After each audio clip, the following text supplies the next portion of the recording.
ನಮಸ್ಕಾರ ಕನ್ನಡಿಗರೇ, ದಯವಿಟ್ಟು ಚಾನಲನ್ನು ಸಬ್ಸ್ಕ್ರೈಬ್ ಮಾಡುವ ಮೂಲಕ ಈ ಕನ್ನಡತೆಯನ್ನು ಪ್ರೋತ್ಸಾಹಿಸಿ. ಇವತ್ತು ಸುಷ್ಮಿತಾಳನ್ನು ನೋಡಲು ಗಂಡಿನ ಕಡೆಯವರು ಬಂದಿದ್ದರು. ಅವರು ಹೊರಡುತ್ತಿದ್ದಂತೆ ಮನೆಯವರಿಗೆಲ್ಲ ಒಂಥರ ನಿರಾಳವಾಯಿತು. ಅಬ್ಬಾ, ಹೇಗೋ ಸುಷ್ಮಿತಾಳ ಮದುವೆಯ ಹಳ್ಳಕ್ಕೊಂದು ತೀರಾ ಸಿಕ್ಕರೆ ಸಾಕು ಎಂದು ಎಲ್ಲರೂ ನಿಟ್ಟುಸಿರು ಬಿಟ್ಟರು. ನೆಂಟರು ಹೋದ ಮೇಲೆ ಸುಷ್ಮಿತಾಳ ನಿಶ್ಚಿತಾರ್ಥ ಶಾಸ್ತ್ರ ಮುಗಿದಿದ್ದರಿಂದ ಸುಸ್ತಾಗಿದ್ದರು. ಮನೆಯವರ ಮುಖದಲ್ಲಿ ಖುಷಿ ಎದ್ದು ಕಾಣುತ್ತಿತ್ತು. ಸುಷ್ಮಿತಾಳ ತಂದೆ ಗೋವಿಂದಪ್ಪನವರ ನಿವೃತ್ತಿಗೆ ಇನ್ನೇನು 6-7 ತಿಂಗಳು ಬಾಕಿ ಇತ್ತು. ಆದರೆ ಅವರ 3ನೇ ಮಗಳು ಸುಷ್ಮಿತಾಳ ಮದುವೆ ಮಾತ್ರ ಎಲ್ಲೂ ಕೂಡಿ ಬರುತ್ತಿರಲಿಲ್ಲ. ಎಲ್ಲಿ ನೋಡಿದರೂ ವರದಕ್ಷಿಣೆ ಮತ್ತು ಅವರ ಆಸೆಗಳ ದೊಡ್ಡ ಪಟ್ಟಿ ಇರುತ್ತಿತ್ತು. ಗೋವಿಂದಪ್ಪನವರಿಗೆ 3 ಜನ ಹೆಣ್ಣು ಮಕ್ಕಳಿದ್ದರು. ಹೆಣ್ಣು ಮಕ್ಕಳೇ ಹುಟ್ಟಿದರೆಂಬ ಬೇಸರ ಎಂದೂ ಇರಲಿಲ್ಲ. ಎಲ್ಲರನ್ನ ಅವರವರ ಯೋಗ್ಯತೆಗೆ ತಕ್ಕಂತೆ ಚೆನ್ನಾಗಿ ಓದಿಸಿದ್ದರು. ಯಾವುದಕ್ಕೂ ಕಮ್ಮಿ ಮಾಡಿರಲಿಲ್ಲ. ಆದರೆ ಇಬ್ಬರು ದೊಡ್ಡ ಹೆಣ್ಣು ಮಕ್ಕಳ ಮದುವೆ ಮಾಡುವಾಗ ಗಂಡಿನ ಕವರ ಬೇಡಿಕೆಗಳನ್ನು ತೀರಿಸಿ ಅವರ ಸೊಂಟವೇ ಮುರಿದು ಹೋಗಿತ್ತು. ಇದರ ನಡುವೆ ಊರಿನಲ್ಲಿ ಒಂದು ಸ್ವಂತ ಮನೆ ಕಟ್ಟಿಸುತ್ತಿದ್ದರು. ಅದಕ್ಕೂ ದುಡ್ಡು ಬೇಕಾಗಿತ್ತು. ಹಾಗಾಗಿ ಸುಷ್ಮಿತಾಳ ಮದುವೆಗೆ ಅಷ್ಟೊಂದು ಖರ್ಚು ಮಾಡುವ ಪರಿಸ್ಥಿತಿಯಲ್ಲಿ ಅವರು ಇರಲಿಲ್ಲ. ಸುಷ್ಮಿತಾ ಕೇಂದ್ರೀಯ ವಿದ್ಯಾಲಯದಲ್ಲಿ ಸರ್ಕಾರಿ ಶಿಕ್ಷಕಿಯಾಗಿ ಕೆಲಸಕ್ಕೆ ಸೇರಿಕೊಂಡಿದ್ದಳು. ಗಂಡಿನ ಕಡೆಯವರ ಬೇಡಿಕೆಗಳನ್ನು ನೋಡಿ ಬೇಸತ್ತು ನನಗೆ ಮದುವೆಯೇ ಬೇಡ ಎಂದು ಹಠ ಹಿಡಿದಿದ್ದಳು. ಆದರೆ ಮನೆಯಲ್ಲಿ ಯಾರೂ ಅವಳ ಮಾತಿಗೆ ಒಪ್ಪುತ್ತಿರಲಿಲ್ಲ. ಮದುವೆ ಮಾತು ಬಂದಾಗಲೆಲ್ಲ ಅವಳು ಏನಾದರೂ ನೆಪ ಹೇಳಿ ನಿರಾಕರಿಸುತ್ತಿದ್ದಳು. ಇದರಿಂದ ಮನೆಯಲ್ಲಿ ದಿನಾ ಜಗಳದ ವಾತಾವರಣ ಸೃಷ್ಟಿಯಾಗುತ್ತಿತ್ತು. ತಂದೆ ಊಟ ಬಿಟ್ಟು ತಡರಾತ್ರಿಯವರೆಗೆ ಹೊರಗಡೆ ಅಲೆಯುತ್ತಿದ್ದರು. ತಾಯಿ ದಿನ ಹತ್ತು ಅವಳನ್ನು ಬೈಯುತ್ತಿದ್ದರು. ಕೆಲವೊಮ್ಮೆ ದೊಡ್ಡ ಅಕ್ಕಂದಿರನ್ನ ಕರೆಸಿ ಬುದ್ಧಿ ಹೇಳಿಸುತ್ತಿದ್ದರು. ಅವರು ಬಂದು ಇವಳಿಗೆ ಚೆನ್ನಾಗಿ ಬೈದು ಹೋಗುತ್ತಿದ್ದರು. ಸುಷ್ಮಿತಾಳಿಗೆ ಮದುವೆ ಅಥವಾ ಗಂಡಸರ ಮೇಲೆ ದ್ವೇಷವೇನೂ ಇರಲಿಲ್ಲ. ಆದರೆ ಮದುವೆ ಹೆಸರಿನಲ್ಲಿ ಹೆಣ್ಣಿನ ಕಡೆಯವರನ್ನು ಸುಲಿಯುವ ವರದಕ್ಷಿಣೆ, ನಗದು ಕೊಡುವ ಪದ್ಧತಿಗಳೆಂದರೆ ಅವಳಿಗೆ ಆಗುತ್ತಿರಲಿಲ್ಲ. ಕೊನೆಗೆ ಅವಳು ಯಾವ ಹುಡುಗ ವರದಕ್ಷಿಣೆ ಇಲ್ಲದೆ ಮದುವೆಯಾಗಲು ಒಪ್ಪುತ್ತಾನೋ, ನನ್ನ ಯೋಗ್ಯತೆಗೆ ತಕ್ಕವನಾಗಿರುತ್ತಾನೋ ಅವನನ್ನು ಮಾತ್ರ ಮದುವೆಯಾಗುತ್ತೇನೆ ಎಂದು ಖಡಾಖಂಡಿತವಾಗಿ ಹೇಳಿಬಿಟ್ಟಳು. ದೈವೇಚ್ಛೆ ಎಂಬಂತೆ ಸುಷ್ಮಿತಾಳ ಒಬ್ಬಳೇ ಸೋದರತ್ತೆ ಇಂತಹದ್ದೇ ಒಂದು ಸಂಬಂಧವನ್ನು ಹುಡುಕಿಕೊಂಡು ಬಂದರು. ಹುಡುಗ ಬೆಂಗಳೂರಿನ ಒಂದು ಖಾಸಗಿ ಕಂಪನಿಯಲ್ಲಿ ವ್ಯವಸ್ಥಾಪಕನಾಗಿದ್ದನು. ಗಂಡಿನ ಕಡೆಯವರಿಗೆ ವರದಕ್ಷಿಣೆ ಒಡವೆ ಏನೂ ಬೇಡವಾಗಿತ್ತು.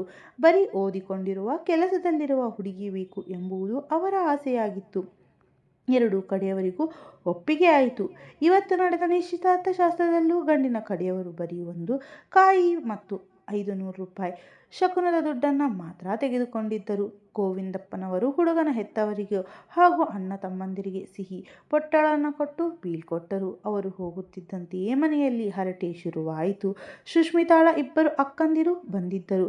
ಸೋದರತ್ತೆಯಂತೂ ಇವತ್ತಿನ ಮುಖ್ಯ ಅತಿಥಿಯಾಗಿದ್ದರು. ಎಲ್ಲರೂ ಅತ್ತೆಯ ಬುದ್ಧಿವಂತಿಕೆಯನ್ನು ಹೊಗಳುತ್ತಿದ್ದರು. ಅಣ್ಣನ ದೊಡ್ಡ ಸಮಸ್ಯೆಯನ್ನು ಬಗೆಹರಿಸಿದ್ದಕ್ಕೆ ಧನ್ಯವಾದ ಹೇಳುತ್ತಿದ್ದರು.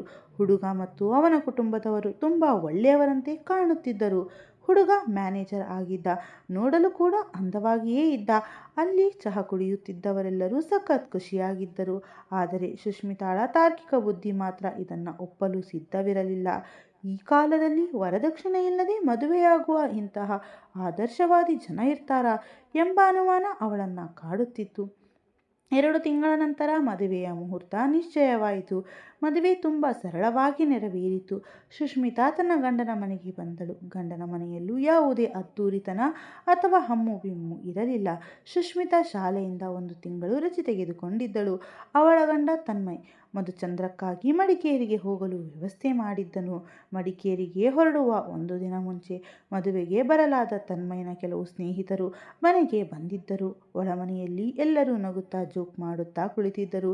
ಸುಷ್ಮಿತಾ ಅವರಿಗೆ ಚಹಾ ಮತ್ತು ತಿಂಡಿ ತೆಗೆದುಕೊಂಡು ಬರಲು ಹೋಗುತ್ತಿದ್ದಾಗ ಇದ್ದಕ್ಕಿದ್ದಂತೆ ಒಬ್ಬ ಸ್ನೇಹಿತ ಧ್ವನಿ ಅವಳ ಕಿವಿಗೆ ಬಿತ್ತು. ಅವನು ಹೇಳುತ್ತಿದ್ದ, ಲೇ ತನ್ಮಯ್, ನೀನು ವರದಕ್ಷಿಣೆ ಇಲ್ಲದೆ ಮದುವೆಯಾಗಿ ದೊಡ್ಡ ಉದಾರಿ ಕಣೋ. ಇದನ್ನು ಕೇಳಿದ ಸುಷ್ಮಿತಾಳ ಹೆಜ್ಜೆಗಳು ಅಲ್ಲೇ ತಡೆದವು. ತನ್ಮಯ್ ಇದಕ್ಕೆ ಏನು ಉತ್ತರ ಕೊಡುತ್ತಾನೆ ಎಂದು ಕೇಳಲು ಅವಳು ಕುತೂಹಲದಿಂದ ಕಾಯತೊಡಗಿದ್ದಳು.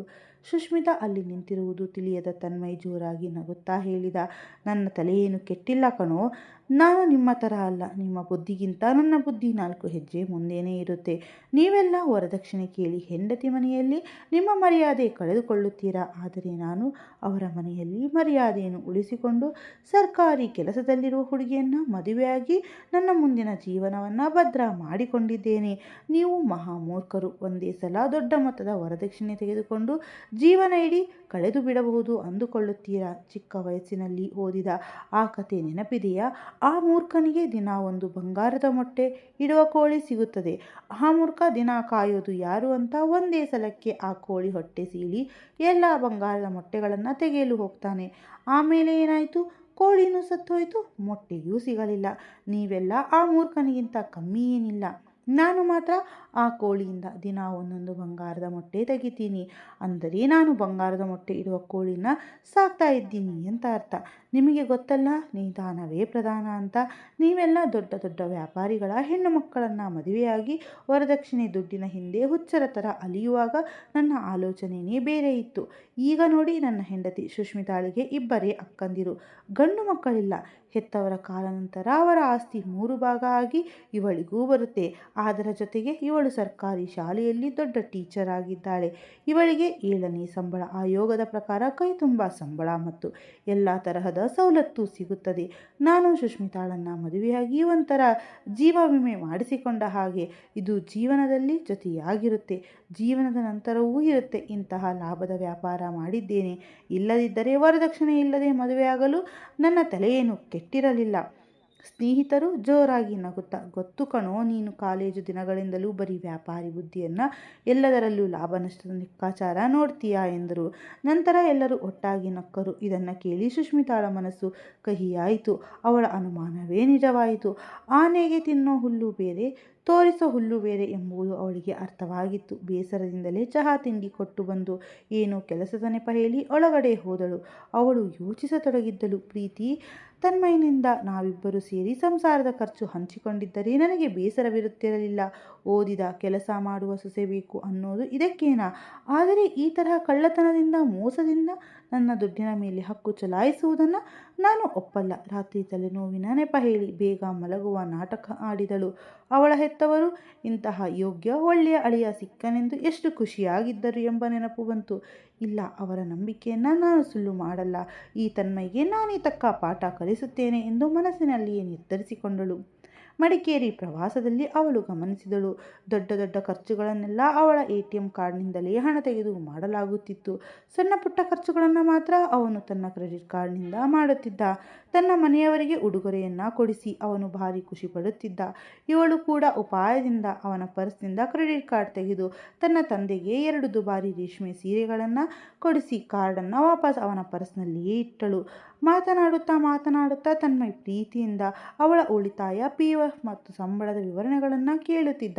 ಸುಷ್ಮಿತಾ ಕೂಡ ಹುಷಾರಾಗಿದ್ದಳು. ಯಾವುದೇ ಸರಿಯಾದ ವಿವರಗಳನ್ನು ಕೊಡಲಿಲ್ಲ. ಊರಿಗೆ ಮರಳಿದ ಮೇಲೆ ಸುಷ್ಮಿತಾ ಜಾಣತನದಿಂದ ಎಲ್ಲರಿಗೂ ತಂದ ಉಡುಗೊರೆಗಳನ್ನು ಕೊಟ್ಟು ಇದು ನನ್ನ ಕಡೆಯಿಂದ ಎಂದು ಹೇಳಲು ಮರೆಯಲಿಲ್ಲ. ತನ್ಮಯ್ ಸುಮ್ಮನೆ ನಿಲ್ಲಬೇಕಾಯಿತು. ಏಕೆಂದರೆ ಇದೆಲ್ಲ ಸುಷ್ಮಿತಾಳ ದುಡ್ಡಿನಿಂದಲೇ ಬಂದಿದ್ದು ಎಂದು ಅವನಿಗೂ ಗೊತ್ತಿತ್ತು. ಮನೆಯವರೆಲ್ಲ ಸುಷ್ಮಿತಾಳ ಮೇಲೆ ಖುಷಿಯಾದರು. ಈಗ ಜೀವನದ ಬಂಡಿ ದಿನನಿತ್ಯ ಹಳಿಗೆ ಮರಳಿತ್ತು. ತನ್ಮಯ್ನ ಕಚೇರಿ ಸುಷ್ಮಿತಾಳ ಶಾಲೆ ಮುಂದೆಯೇ ಇತ್ತು. ತನ್ಮಯ್ ಸ್ವಲ್ಪ ಬೇಗ ಹೊರಟರೆ ಸುಷ್ಮಿತಾಳನ್ನು ಶಾಲೆಗೆ ಬಿಟ್ಟು ಹೋಗಬಹುದಿತ್ತು. ಅವನು ಸ್ಕೂಟರ್ನಲ್ಲಿ ಹೋಗುತ್ತಿದ್ದನು. ಸುಷ್ಮಿತಾ ಈ ವಿಷಯ ಹೇಳಿದಾಗ ಅವನು ಒಪ್ಪಿಕೊಂಡನು. ಆದರೆ ತನ್ಮಯ್ 2-3 ದಿನಕ್ಕೊಮ್ಮೆ ಪೆಟ್ರೋಲ್ ನೆಪದಲ್ಲಿ ಸುಷ್ಮಿತಾಳ ಕಾರ್ಡ್ನಿಂದ ತನಗೆ ಬೇಕಾದಷ್ಟು ದುಡ್ಡು ತೆಗೆದುಕೊಳ್ಳುತ್ತಿದ್ದನು. ಆದರೆ ಶಾಲೆಗೆ ಕರೆದುಕೊಂಡು ಹೋಗುವಾಗ ಮಾತ್ರ ವಾರದಲ್ಲಿ 3 ಅಥವಾ 4 ದಿನ ಅಷ್ಟೇ ಕರೆದುಕೊಂಡು ಹೋಗುತ್ತಿದ್ದ. ಇನ್ನುಳಿದ ದಿನ ಏನಾದರೂ ನೆಪ ಹೇಳುತ್ತಿದ್ದ. ಅಷ್ಟೇ ಅಲ್ಲದೆ ಮನೆಯಲ್ಲಿ ಅವನ ತಮ್ಮ ಅಥವಾ ತಂಗಿಗೆ ದುಡ್ಡು ಬೇಕಾದರೆ ಇವಳ ಹತ್ತಿರ ಬಂದು ಯಾರಿಗೂ ಹೇಳಬೇಡಿ ಅತ್ತಿಗೆ ಎಂದು ಇಸಿಕೊಳ್ಳುತ್ತಿದ್ದರು. ಸುಷ್ಮಿತಾ ಹೊಸಬಳಾಗಿದ್ದರಿಂದ ಹೆಚ್ಚು ಮಾತನಾಡುತ್ತಿರಲಿಲ್ಲ. ಆದರೆ ಇದಕ್ಕೊಂದು ದಾರಿ ಹುಡುಕಬೇಕು ಎಂದು ಯೋಚಿಸಿದ್ದಳು. 1-2 ತಿಂಗಳು ಹೀಗೆಯೇ ಕಳೆಯಿತು. ಮನೆಯ ಖರ್ಚೆಲ್ಲ ಸುಷ್ಮಿತಾಳ ಸಂಬಳದಿಂದಲೇ ನಡೆಯುತ್ತಿತ್ತು. ಮನೆಯವರಿಗೆಲ್ಲರಿಗೂ ದುಡ್ಡು ಉಳಿಸುವ ಯೋಚನೆ ಇತ್ತೇ ಹೊರತು ಖರ್ಚು ಮಾಡುವ ಆಸೆ ಇರಲಿಲ್ಲ. ಮಾವ ತಮ್ಮ ನಿವೃತ್ತ ದುಡ್ಡಿನಿಂದ 1 ಪೈಸೆಯನ್ನು ಖರ್ಚು ಮಾಡುತ್ತಿರಲಿಲ್ಲ. ತನ್ಮಯ್ ಕೂಡ ಅಷ್ಟೇ. ರೇಷನ್, ಹಾಲು, ಕರೆಂಟ್ ಬಿಲ್, ತರಕಾರಿ ಎಲ್ಲದಕ್ಕೂ ಸುಷ್ಮಿತಾಳೆ ದುಡ್ಡು ಕೊಡಬೇಕಿತ್ತು. ತನ್ಮಯ್ ಬರೀ ತೋರಿಸಿಕೊಳ್ಳಲು ಸಣ್ಣ ಪುಟ್ಟ ಖರ್ಚುಗಳನ್ನು ಮಾಡುತ್ತಿದ್ದ. ಒಂದು ದಿನ ಸುಷ್ಮಿತಾ ತವರು ಮನೆಗೆ ಹೋದಾಗ ಅವಳ ತಂದೆ ಬೇಸರದಿಂದ ಕುಳಿತಿರುವುದನ್ನು ನೋಡಿದಳು. ಪದೇ ಪದೇ ಕೇಳಿದಾಗ ಅವರು ಹೇಳಿದರು, ಮನೆ ಕಟ್ಟಲು ಅಂದುಕೊಂಡಕ್ಕಿಂತ ತುಂಬ ಜಾಸ್ತಿ ಖರ್ಚಾಗಿದೆ ಮಗಳೇ. ಈಗ ಮನೆಯ ಮರದ ಕೆಲಸಗಳು ದುಡ್ಡು ಕಮ್ಮಿಯಾಗಿದೆ, ಅದಕ್ಕೆ ಮೇಸ್ತ್ರಿ ಕೆಲಸ ನಿಲ್ಲಿಸಿದ್ದಾನೆ. ಇದನ್ನು ಕೇಳಿದ ಸುಷ್ಮಿತಾಳಿಗೆ ಮನಸ್ಸಿನಲ್ಲಿ ತುಂಬ ಬೇಸರವಾಯಿತು. ಯಾವ ಹೆತ್ತವರು ನನ್ನ ಓದಿಸಿ ದುಡಿಯುವ ಹಾಗೆ ಮಾಡಿದರೋ ಇವತ್ತು ಅವರೇ ದುಡ್ಡಿನ ತೊಂದರೆ ಅನುಭವಿಸುತ್ತಿದ್ದಾರೆ ಎಂದು ಬೇಸರದಿಂದಲೇ ಗಂಡನ ಮನೆಗೆ ಮರಳಿದಳು. ತಿಂಗಳ ಕೊನೆಯಲ್ಲಿ ರಜಾ ದಿನದಂದು ಬೆಳಗ್ಗೆ ಎಲ್ಲರೂ ಆರಾಮಾಗಿ ಚಹಾ ಕುಡಿಯುತ್ತಾ ಕುಳಿತಿದ್ದಾಗ ಸುಷ್ಮಿತಾ ತುಂಬ ಗೌರವದಿಂದ ಮತ್ತು ಮೃದುವಾದ ಸ್ವರದಲ್ಲಿ ಹೇಳಿದಳು, ನೋಡಿ, ಧರ್ಮದ ಪ್ರಕಾರ ನಮ್ಮ ಮನೆಯಲ್ಲಿ 3 ಜನರ ಆದಾಯ ಬರುತ್ತಿದೆ. ನನ್ನದು ಮತ್ತು ತನ್ಮಯವರ ಸಂಬಳ, ಜೊತೆಗೆ ಮಾವನವರ ನಿವೃತ್ತ ದುಡ್ಡು. ಆದರೆ ಉಳಿತಾಯ ಅಂತ ನೋಡಿದರೆ ನಮ್ಮ ಹತ್ತಿರ ಏನೂ ಇಲ್ಲ. ಈಗಾದರೆ ಮುಂದೆ ಸಂಸಾರ ನಡೆಸುವುದು ಹೆಂಗೆ? ನನಗಂತೂ ತುಂಬ ಯೋಚನೆ ಆಗ್ತಾ ಇದೆ. ಇನ್ನು ತಮ್ಮನ ಓದು ಮುಗಿಯೋಕೆ 2 ವರ್ಷ ಬಾಕಿ ಇದೆ. ತಂಗಿ ಮದುವೆನೂ ಮಾಡಬೇಕು. ಹೀಗೆ ಜವಾಬ್ದಾರಿಯಿಂದ ಮತ್ತು ಎಲ್ಲರನ್ನ ತನ್ನವರೆಂದುಕೊಂಡು ಮಾತನಾಡಿದ ಸುಷ್ಮಿತಾಳ ಮಾತುಗಳು ಮನೆಯವರ ಮನಸ್ಸು ಗೆದ್ದವು. ಮುಂದೆ ಖರ್ಚುಗಳು ಜಾಸ್ತಿ ಇರೋದ್ರಿಂದ ನಾವೀಗಲೇ ಸರಿಯಾಗಿ ಲೆಕ್ಕ ಹಾಕಿ ಖರ್ಚು ಮಾಡಬೇಕು. ಇವತ್ತು ನಾವೆಲ್ಲರೂ ಕೂತು ಯಾರಿಂದ ಎಷ್ಟು ಖರ್ಚಾಗುತ್ತಿದೆ ಅಂತ ನೋಡೋಣ. ಯಾರಿಗೆ ಖರ್ಚು ಜಾಸ್ತಿ ಆಗ್ತಿದೆಯೋ ಅವರಿಗೆ ಈ ತಿಂಗಳ ರಿಯಾಯಿತಿ ಕೊಡೋಣ. ಮುಂದಿನ ತಿಂಗಳಿಂದ ಎಲ್ಲರೂ ಸಮನಾಗಿ ಖರ್ಚು ಹಂಚಿಕೊಳ್ಳೋಣ. ಆಗ ಎಲ್ಲರಿಗೂ ಒಂದಿಷ್ಟು ದುಡ್ಡು ಉಳಿಯುತ್ತೆ, ಮುಂದೆ ಹೆಲ್ಪ್ ಆಗುತ್ತದೆ ಎಂದಳು. ಎಲ್ಲರೂ ಒಂದು ಕಾಗದದ ಮೇಲೆ ತಮ್ಮ ತಮ್ಮ ಖರ್ಚುಗಳನ್ನು ಬರೆದರು. ಈ ಲೆಕ್ಕವನ್ನು ಜೋರಾಗಿ ಓದಿದಾಗ ಎಲ್ಲರಿಗಿಂತ ಹೆಚ್ಚು ಹಣ ಖರ್ಚು ಮಾಡಿದ್ದು ಸುಷ್ಮಿತಾಳೆಯೇ ಆಗಿತ್ತು. ತನ್ಮಯ್ ತಮ್ಮ ಮತ್ತು ತಂಗಿ ಅವಳ ಹತ್ತಿರ ಇಸ್ಕೊಂಡಿದ್ದ ದುಡ್ಡಿನ ಲೆಕ್ಕವು ಎಲ್ಲರ ಮುಂದೆ ಬಯಲಾಯಿತು. ತನ್ಮಯ್ ಮುಖದಲ್ಲಿ ಸಣ್ಣದಾಯಿತು, ಯಾಕೆಂದರೆ ಅವನು ಕೂಡ ಸುಷ್ಮಿತಾಳ ಕಬೋರ್ಡ್ನಿಂದ ಸಖತ್ ದುಡ್ಡು ಖರ್ಚು ಮಾಡಿದ್ದ. ಮುಂದಿನ ತಿಂಗಳಿಂದ ಮನೆಯ ಎಲ್ಲ ಖರ್ಚುಗಳನ್ನು ಎಲ್ಲರಿಗೂ ಸಮನಾಗಿ ಹಂಚಲಾಯಿತು. ಇದರಿಂದ ಸುಷ್ಮಿತಾಳಿಗೆ ಈಗ ಕೈ ತುಂಬ ದುಡ್ಡು ಉಳಿಯಲಾರಂಭಿಸಿತು. ಅವಳು ಯಾರಿಗೂ ತಿಳಿಯದಂತೆ ಮೈಸೂರಿನಲ್ಲಿ ತಂದೆಯ ಮನೆ ಕಟ್ಟಿಸುತ್ತಿದ್ದ ಮೇಸ್ತ್ರಿಯನ್ನ ರಹಸ್ಯವಾಗಿ ಭೇಟಿಯಾದಳು. ಕೈಯಲ್ಲಿ ಒಂದಿಷ್ಟು ಮುಂಗಾಡು ಹಣ ಕೊಟ್ಟು, ನೀವು ಮನೆಯ ಮರದ ಕೆಲಸಗಳನ್ನು ತಕ್ಷಣ ಮುಗಿಸಿಕೊಡಿ, ನಾನು ಆಗಾಗ ಬಂದು ಬಾಕಿ ದುಡ್ಡು ಕೊಟ್ಟು ಹೋಗ್ತೀನಿ. ಆದರೆ ಈ ವಿಷಯ ನಮ್ಮ ಅಪ್ಪನಿಗೆ ಗೊತ್ತಾಗಬಾರದು ಎಂದು ಹೇಳಿದಳು. 1 ತಿಂಗಳಲ್ಲಿ ಮನೆಯ ಕೆಲಸವೆಲ್ಲ ಮುಗಿಯಿತು. ಸುಷ್ಮಿತಾ ಮನೆಯನ್ನೆಲ್ಲ ಸ್ವಚ್ಛ ಮಾಡಿಸಿ ಮೇಸ್ತ್ರಿಗೆ ಪೂರ್ತಿ ಹಣ ಕೊಟ್ಟು ಚುಕ್ತಾಯ ಮಾಡಿದಳು. ನಂತರ ಹೊಸ ಮನೆಯ ಕೀಲಿ ಕೈಯನ್ನು ತಂದೆಯ ಕೈಗಿಟ್ಟು ಹೊಸ ಮನೆಗೆ ಹೋಗಲು ಹೇಳಿದಳು. ಇದೆಲ್ಲವನ್ನು ತಿಳಿದ ಅವಳ ತಂದೆ ಆಶ್ಚರ್ಯಚಕಿತರಾದರು. ಮಗಳ ಈ ದೊಡ್ಡ ಸಹಾಯವನ್ನು ನೋಡಿ ಹೆತ್ತ ಕರಳು ಆನಂದ ಬಾಷ್ಪ ಸುರಿಸಿತು. ಜೊತೆಗೆ ಮಗಳ ಕೈಯಿಂದ ಇಷ್ಟೊಂದು ದುಡ್ಡು ಖರ್ಚು ಮಾಡಿಸಿದನಲ್ಲ ಅನ್ನೋ ಸಂಕೋಚವೂ ಅವರಿಗಿತ್ತು. ಸುಷ್ಮಿತಾ ಈ ವಿಷಯವನ್ನು ರಹಸ್ಯವಾಗಿಡಲು ಹೇಳುತ್ತಾ, ಅಪ್ಪ, ನೀವು ನನ್ನ ಹತ್ತಿರ ಸಂಕೋಚ ಪಡೋ ಅಗತ್ಯನೇ ಇಲ್ಲ. ನಿಮ್ಮ ಮಗಳಾಗಿ ನಿಮ್ಮ ಮೇಲೆ ನನಗೆ ಪೂರ್ತಿ ಹಕ್ಕಿದೆ. ನೀವು ನಮ್ಮನ್ನು ಓದಿಸಿ ಈ ಮಟ್ಟಕ್ಕೆ ತಂದಿದ್ದಕ್ಕೆ ತಾನೇ ನಾನು ಇವತ್ತು ಇಷ್ಟೊಂದು ಸಂಪಾದನೆ ಮಾಡ್ತಾ ಇರೋದು ಎಂದಳು. ಇತ್ತ ತನ್ಮಯ್ ಕೂಡ ಕಮ್ಮಿ ಇರಲಿಲ್ಲ. ತಾನು ವರದಕ್ಷಿಣೆ ಇಲ್ಲದೆ ಮದುವೆಯಾಗಿದ್ದೇನೆ ಎಂದು ಮನಸ್ಸಿನಲ್ಲಿಯೇ ಅಂದುಕೊಂಡು ಅದಕ್ಕೆ ಪ್ರತಿಯಾಗಿ ಸುಷ್ಮಿತಾಳಿಂದ ಏನಾದರೂ ಪಡೆದುಕೊಳ್ಳಬೇಕು ಎಂದು ಕಾಯುತ್ತಿದ್ದನು. ಒಂದು ದಿನ ಸುಷ್ಮಿತಾಳಿಗೆ ಅವಳ ಶಾಲೆಯ ಸಹೋದ್ಯೋಗಿಯಿಂದ ಒಂದು ವಿಷಯ ತಿಳಿಯಿತು. ಅವನು ತನ್ಮಯ್ನನ್ನ ಕಾರಿನ ಶೋರೂಮ್ನಲ್ಲಿ ಕಾರು ನೋಡುತ್ತಾ ಇರೋದನ್ನು ಗಮನಿಸಿದಂತೆ. ತನ್ಮಯ್ಗೆ ಅವಳು ಸುಷ್ಮಿತಾಳ ಜೊತೆ ಕೆಲಸ ಮಾಡುವವಳು ಎಂದು ಗೊತ್ತಿರಲಿಲ್ಲ. ಸುಷ್ಮಿತಾಳಿಗೆ ತಕ್ಷಣ ವಿಷಯ ಅರ್ಥವಾಯಿತು. ತನ್ಮಯ್ ತನ್ನ ದುಡ್ಡಿನಿಂದಲೇ ಕಾರು ತೆಗೆದುಕೊಳ್ಳುವ ಪ್ಲ್ಯಾನ್ ಮಾಡ್ತಾ ಇದ್ದಾನೆ ಎಂದು. ಆಗ ಸುಷ್ಮಿತಾ ಕೂಡ ಒಂದು ಸಖತ್ ಪ್ಲ್ಯಾನ್ ಮಾಡಿದಳು. ತನ್ನ ಶಾಲೆಯ 2 ಹಿರಿಯ ಮತ್ತು ಅನುಭವಿ ಇರುವ ಶಿಕ್ಷಕರ ಜೊತೆ ಕರೆದುಕೊಂಡು ಅವಳು ಒಂದು ಪ್ರಸಿದ್ಧ ಕಾರಿನ ಶೋರೂಮ್ಗೆ ಹೋದಳು. ತುಂಬ ಯೋಚನೆ ಮಾಡಿ ಒಂದು ಒಳ್ಳೆಯ ಕಾರನ್ನು ಆರಿಸಿಕೊಂಡಳು. ಸ್ವಲ್ಪ ಮುಂಗಾಡು ಹಣ ಕೊಟ್ಟು ಸುಲಭವಾದ ತಿಂಗಳು ಕಂತುಗಳನ್ನು ಮಾಡಿಸಿಕೊಂಡಳು. ಕಾರನ್ನು ಅವಳು ತನ್ನ ಹೆಸರಿನಲ್ಲೇ ರಿಜಿಸ್ಟರ್ ಮಾಡಿಸಿದ್ದಳು. ಕಾಲೇಜು ದಿನಗಳಲ್ಲಿಯೇ ಅವಳಿಗೆ ಕಾರು ಚಲಾವಣೆ ಕರಗತವಾಗಿತ್ತು. 3-4 ದಿನ ಸಹೋದ್ಯೋಗಿಗಳು ಹಳೆಯ ಕಾರಿನಲ್ಲಿ ಸ್ವಲ್ಪ ಪ್ರಾಕ್ಟೀಸ್ ಕೂಡ ಮಾಡಿ ಆತ್ಮವಿಶ್ವಾಸ ಬಂದ ಮೇಲೆ ಕಾರನ್ನು ಮನೆಗೆ ಓಡಿಸಿಕೊಂಡು ಬಂದಳು. ಹೊಸ ಕಾರನ್ನು ನೋಡಿ ಮನೆಯವರೆಲ್ಲ ದಂಗಾದರು. ಸುಷ್ಮಿತಾ ನಗುತ್ತಾ, ನಮ್ಮ ಮದುವೆಯ ಮೊದಲ ವರ್ಷದ ಹಬ್ಬದ ಉಡುಗೊರೆಯಾಗಿ ನಮ್ಮ ಅಪ್ಪ ಅಮ್ಮ ನನಗೆ ಈ ಕಾರನ್ನು ಕೊಡಿಸಿದ್ದಾರೆ ಎಂದು ಬಿಟ್ಟಳು. ತನ್ಮಯ್ ಮತ್ತು ಅವನ ಕುಟುಂಬಕ್ಕೆ ಖುಷಿಯಾದರು. ಕಾರಿನ ಅಸಲಿ ಮಾಲೀಕಳು ಸುಷ್ಮಿತಾಳೇ ಆಗಿದ್ದಳು. ಅವಳ ಅನುಮತಿ ಇಲ್ಲದೆ ಯಾರೂ ಕಾರನ್ನು ಮುಟ್ಟುವಂತಿರಲಿಲ್ಲ. ಈಗ ಸುಷ್ಮಿತಾ ತನ್ನ ಶಾಲೆಯ ಸುತ್ತಮುತ್ತಲೇ ಇರುವ 4 ಜನ ಸಹ ಶಿಕ್ಷಕಿಯರನ್ನು ದಿನ ತನ್ನ ಕಾರಿನಲ್ಲಿಯೇ ಶಾಲೆಗೆ ಕರೆದುಕೊಂಡು ಹೋಗಲು ಒಪ್ಪಿಸಿದ್ದಳು. ಅವರು ದಿನ ಕೊಡುವ ಪೆಟ್ರೋಲ್ ದುಡ್ಡಿನಿಂದ ಕಾರಿಗೆ ಪೆಟ್ರೋಲ್ ಹಾಕಿಸಿ ಉಳಿದ ಹಣಕ್ಕೆ ತನ್ನ ಸಂಬಳದ ಒಂದಿಷ್ಟು ಹಣ ಸೇರಿಸಿ ಕಾರಿನ ಕಂತನ್ನು ಕಟ್ಟಲಾರಂಭಿಸಿದಳು. ಈ ಯಾವುದೇ ವಿಷಯ ತಿಳಿಯದ ತನ್ಮಯ್ ದಿನ ಅವಳ ಹತ್ತಿರ ನನಗೂ ಒಂದು ದಿನ ಕಾರು ಓಡಿಸೋಕೆ ಕೊಡು ಎಂದು ಬಡಬಡಿಸುತ್ತಿದ್ದನು. ಸುಷ್ಮಿತಾ ಮನಸ್ಸಿನಲ್ಲಿ ಏನಾಗುತ್ತಾ ಜಾಗೃತಿಯಾಗಿ ಓಡಿಸಬೇಕು ಎಂದರು ಆರ್ಡರ್ ಮಾಡಿ ಕೀಲಿ ಕೈ ಕೊಡುತ್ತಿದ್ದಳು. ಒಂದು ದಿನ ಸುಷ್ಮಿತಾಳ ಶಾಲೆಗೆ ರಜೆ ಇತ್ತು. ಅಂದು ಮನೆಯವರೆಲ್ಲ ಯಾವುದೋ ರಹಸ್ಯ ವಿಷಯದ ಬಗ್ಗೆ ಚರ್ಚೆ ಮಾಡುವುದನ್ನು ಅವಳು ಗಮನಿಸಿದಳು. ಅವಳು ಅಡುಗೆ ಮನೆಯಲ್ಲಿ ಬ್ಯುಸಿ ಇರುವುದನ್ನು ನೋಡಿ ಅವರು ಮಾತನಾಡುತ್ತಿದ್ದರು. ನನಗೆ ತಿಳಿಯದಂತೆ ಏನೋ ದೊಡ್ಡ ನಿರ್ಧಾರ ತಗೊತಾ ಇದ್ದಾರೆ ಎಂದು ಅವಳಿಗೆ ಅರ್ಥವಾಯಿತು. ಒಂದೆರಡು ಬಾರಿ ವಕೀಲರು ಕೂಡ ಮನೆಗೆ ಬಂದು ಹೋಗಿದ್ದನ್ನು ಅವಳು ನೋಡಿದ್ದಳು. ಅವಳಿಗೆ ಭಯವೇನೂ ಇರಲಿಲ್ಲ. ಆದರೆ ತನ್ಮಯ್ಯನ ಯಾವುದೋ ಮೋಸಜಾಲಕ್ಕೆ ಬೀಳಬಾರದು ಎಂದು ಅವಳು ಎಚ್ಚರವಾಗಿದ್ದಳು. ಅವಳು ಮನೆಯವರ ಕಡೆಗೆ ತನ್ನ ಜವಾಬ್ದಾರಿಯನ್ನು ಚೆನ್ನಾಗಿ ನಿಭಾಯಿಸುತ್ತಾ ಏನೂ ತಿಳಿಯದವಳಂತೆ ಮಾಮೂಲಿಯಾಗಿ ನಡೆದುಕೊಳ್ಳುತ್ತಿದ್ದಳು. ಒಂದು ದಿನ ತನ್ಮಯ್ ಕಾರಿನ ಕೀ ಇಸ್ಕೊಂಡು ಹೆತ್ತವರನ್ನು ಕೂರಿಸಿಕೊಂಡು ಎಲ್ಲೋ ಹೊರಟನು. ಮಧ್ಯಾಹ್ನದ ನಂತರ ಎಲ್ಲರೂ ಮನೆಗೆ ಮರಳಿದರು. ತನ್ಮಯ್ ಎಂದು ಆಫೀಸ್ಗೆ ರಜೆ ಹಾಕಿದ್ದನು. ಸಂಜೆ ಮಾವ ಮತ್ತು ಅತ್ತೆ ಎಂದಿನಂತೆ ಪಾರ್ಕ್ಗೆ ವಾಕಿಂಗ್ಗೆ ಹೊರಟರು. ಸುಷ್ಮಿತಾ ಏನು ಸಾಮಾನು ತರಲು ತನ್ಮಯ್ಯನನ್ನ ಅಂಗಡಿಗೆ ಕಳುಹಿಸಿದ್ದಳು.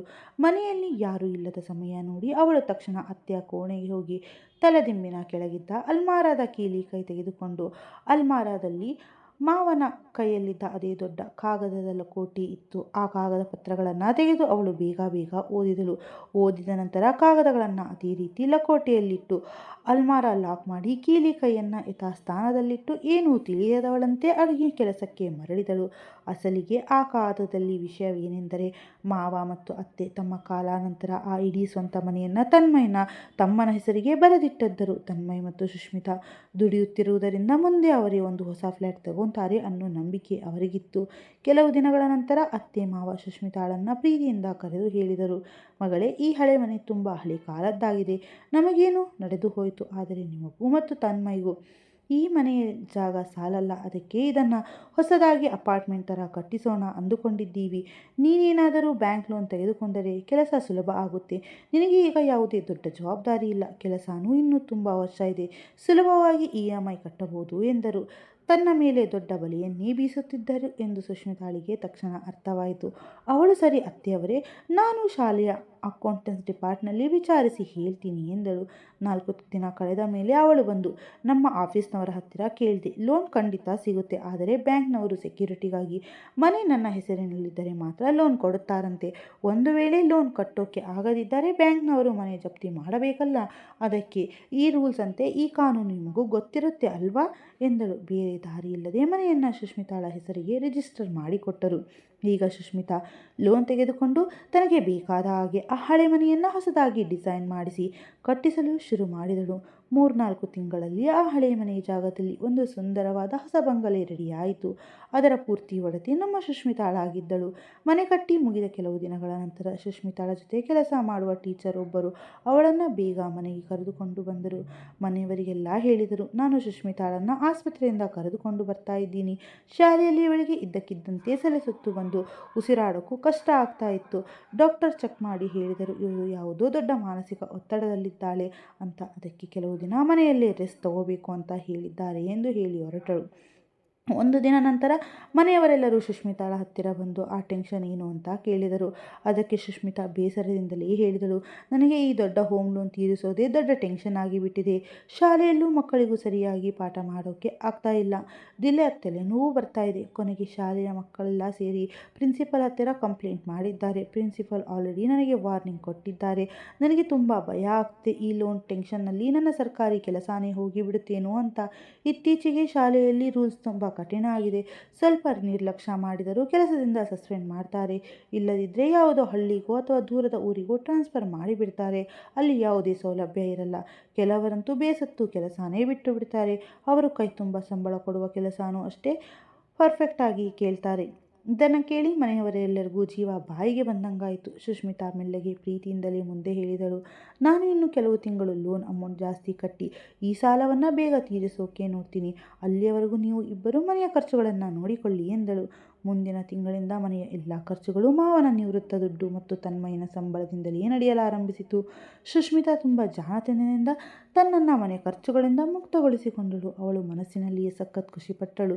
ಕಾರು ಮತ್ತು ಮನೆಯ ಲೋನ್ ಅನ್ನು ಬೇಗ ತೀರಿಸಲು ಅವಳು ಶಾಲೆಯ ನಂತರ ಕೆಲವು ಮಕ್ಕಳಿಗೆ ಟ್ಯೂಷನ್ ಹೇಳಿಕೊಡಲು ಶುರು ಮಾಡಿದಳು. ಇದರಿಂದ ಅವಳಿಗೆ ಇನ್ನೂ ಹೆಚ್ಚಿನ ಆದಾಯ ಬರಲಾರಂಭಿಸಿತು. ಆ ದುಡ್ಡನ್ನೆಲ್ಲ ಸೇರಿಸಿ ಅವಳು ಲೋನನ್ನು ಬೇಗ ತೀರಿಸಿದಳು. ಇತ್ತ ತನ್ಮಯ ದಿನ ಬಂಗಾರದ ಮೊಟ್ಟೆ ಇಡುವ ಕೋಳಿಯ ಕನಸು ಕಾಣುವುದನ್ನು ಬಿಟ್ಟಿದ್ದನು. ಮನೆಯ ಖರ್ಚನ್ನು ಸರಿದೂಗಿಸಲು ಅವನು ಕೂಡ ಆಫೀಸ್ ಮುಗಿದ ಮೇಲೆ ಪಾರ್ಟ್ ಟೈಮ್ ಕೆಲಸ ಮಾಡಲು ಶುರು ಮಾಡಿದ್ದನು.